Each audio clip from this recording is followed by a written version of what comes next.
টেনশনে আছেন যে আপনার ভিডিওর ভিউজ হচ্ছে না, আপনার ভিডিও 50-60টা ভিউজ হয়ে থেমে যাচ্ছে, তাহলে আমার এই টিপসটা জেনে নিন।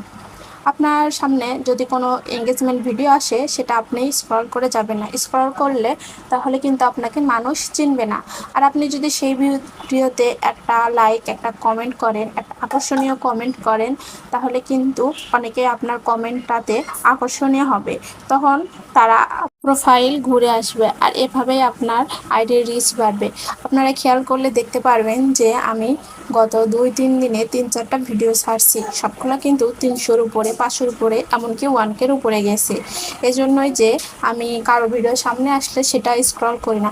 আপনারাও এই চেষ্টা করে দেখেন, দেখবেন আপনাদের ভিডিও ভিউজ হচ্ছে, আপনাদের ভিডিও আস্তে আস্তে ফর ইউতে যাবে ইনশাআল্লাহ। দোয়া করি। আর আমার তরকারিটা কেমন হয়েছে সবাই কমেন্ট করবেন। ভালো থাকবেন। আল্লাহ হাফেজ, টাটা।